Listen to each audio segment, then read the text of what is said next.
Hello student, आशा करती हूँ आप सभी ठीक होंगे और जो हमारे ऊपर इतनी मुश्किलें आई हुई हैं या फिर जो बीमारी कोविड-19 है उससे आप सभी सेफ और सुरक्षित होंगे। तो इसके लिए मैं सभी से चाहती हूँ stay home, safe home, stay home. आज हम आपके सामने आपकी कक्षा 6 से विषय सामाजिक विज्ञान का पाठ 9 प्राचीनतम समाज के विषय में अध्ययन करेंगे या मैं समझाऊंगी आपको। तो हम जो आज की स्थिति में जैसे बैठे हुए हैं ये हमारा शुरू से स्वरूप इस प्रकार का नहीं है। हमने धीरे धीरे विकास किया है और विकास के द्वारा ही हम इस तरह से अपनी जिंदगी को जी पा रहे हैं। जब हमारे मानव थे, हमसे पूर्वज जो थे, हमारे पूर्वज, उन्होंने बहुत सारी चीज़ों को आविष्कार किया। तो सबसे पहले उस समय पाषाण काल था। अभी आपके सामने जो है पिक्चर के थ्रू आपको दिख रहा है कि मनुष्य ने किस प्रकार अपने आप को विकसित किया, किस प्रकार से आविष्कार किया, क्योंकि उसके अंदर कौतूहल हमेशा रहा है, जिज्ञासा अब और क्या। इसीलिए उसने हमेशा विकास की ओर अग्रसर रहा है। उस समय किसी चीज का यूज करने के लिए पत्थरों का यूज ज्यादा होता था, तो इसलिए उस काल को हम लोग पाषाण काल कहा करते थे, जिस समय पे आदि मानव थे शुरू में। पाषाण काल की जो अवधि थी वो लगभग काफी बहुत लंबी थी और इसको 3 भागों में बांटा गया था। सबसे पहले पूरा पाषाण काल, दूसरा मध्य पाषाण काल और तीसरा नव पाषाण काल। इन तीनों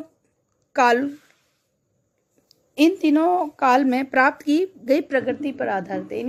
इन कालों के विषय में हम जो इनकी प्रगति हुई है, इन प्रगति के आधार पर हम इन कालों को इनका नाम दिया हुआ है। और पुरापाषाण काल में आदि मानव जंतुओं जैसा जीवन व्यतीत कर रहा था। आपके सामने अभी मैप है जहाँ पर हमको इस काल की जुड़ी वस्तुएं या फिर तथ्य हमें मिले हैं खोजने पर। आपको मैंने भी बताया पुरापाषाण काल में मनुष्य जो था आदि मानव जैसा जीवन जीता था। वह अपने दोनों पैरों पर चलता था और अपने हाथों का प्रयोग विभिन्न कार्यों के लिए करता था। दूसरा है हमारा शिकारी और संग्राहक। भोजन की तलाश में आदि मानव जो था एक स्थान से दूसरे स्थान पर भटकता था। उसे भोजन उत्पादन करना नहीं आता था, यानी फसलों को बोना नहीं आता था, आग का प्रयोग वो जानता नहीं था और खाना बनाना भी उसे नहीं आता था। जो भी उसे प्रकृति से मिलता था उसको वह सहेजता था, सहेज कर उसको फिर अपने भोजन के लिए रखता था। आदि मानव सब कुछ खाता था। दूसरा है शिकारी। आदि मानव जो था शिकार पर मुख्यतः डिपेंडेंट रहता था, यानी कि वो अपना भोजन को मार के जंतुओं को मार कर उनका कच्चा मांस ही भोजन के रूप में खाया करता था। जो भी उसको वो सब कुछ ऐसा खाता था जो उसे खाने योग्य लगता था, जैसे जंतुओं का मांस, पक्षियों का मांस, फल, बीज, जड़ें, कंद, मेवे आदि। अब बात करते हैं औजार व हथियार की। हाथों को प्रयोग करने की क्षमता ने मानव को बहुत ही सहायता की, क्योंकि इसी कारण वह कई वस्तुओं का प्रयोग औजारों एवं हथियारों के रूप में करने लगा। वह पत्थरों को फेंककर जंतुओं को मार सकता था अथवा उनकी सहायता से फल तोड़ सकता था। इसी प्रकार वह हड्डियों, हाथी दांतों, टूटी हुई शाखाएं आदि का प्रयोग कर सकता था।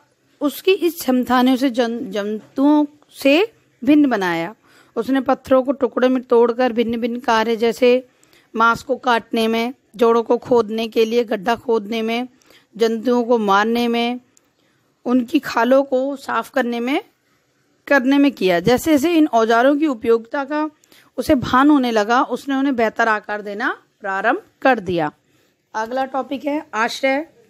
जैसे अभी आप सभी को मैंने बताया वो जंतुओं जैसा व्यवहार करता था, तो वो क्या करता था, उसे आवास बनाना नहीं आता था। वह इसलिए वृक्षों और गुफाओं पर रहता था, क्योंकि वह भोजन की तलाश में इधर से उधर भटकता रहता था।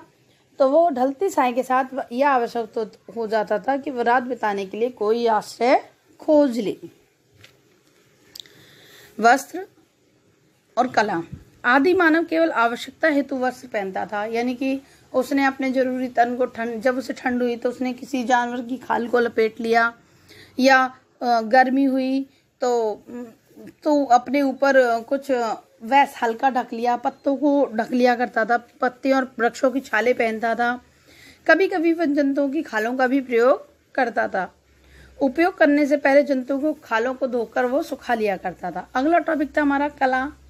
आपके सामने अभी ये चित्र दिख रहे हैं, ये दीवार पर आदि मानव द्वारा बनाए गए थे, यानी कि ये उस समय के तथ्य निकाले हुए हैं। आदि मानव जो था वो महान चित्रकार था, अपनी जो कला का वर्णन वो बोलकर नहीं करता था, बल्कि इन चित्रों के माध्यम से, जो अपने जीवन से अपने चित्रों के माध्यम से करता था। अगला है धार्मिक विश्वास।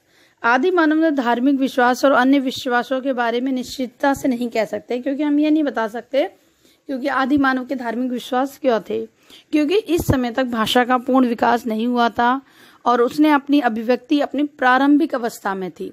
अभी मैंने आपको बताया ना कि आदि मानव महान चित्रकार था, तो जो अपनी अभिव्यक्ति थी वो कला के माध्यम से, चित्रकारी के माध्यम से व्यक्त करता था। परंतु इतना तो था, वो बिजली से बहुत डरता था, तूफान, वर्षा आदि इन सभी चीज़ों से वो बहुत डरता था। अब है आग की खोज। आग की खोज जो थी वो पुरापाषाण काल के अंत में संयोग से हो गई। ऐसा माना जाता है कि पत्थर के रगड़ से चिंगारी निकली होगी और जिसके फलस्वरूप आग लग गई होगी, और तत्काल ही आदि मानव ने आग के उपयोग को खोज लिए होंगे। आग उस समय गर्माहट देती थी, उसके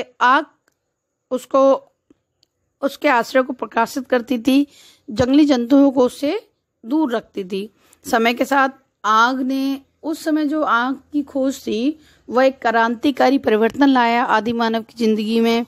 उसने भोजन को, मांस को भूनना प्रारंभ कर दिया। मुख पकाने के साथ साथ उनको, जब वो भोजन को भूनने लग गया या पकाने लग गया, तो उसको उसके भोजन के मुलायम स्वास्थ्य और स्वस्थ वर्धक भी बनता था। इसके बाद है मध्य पाषाण काल।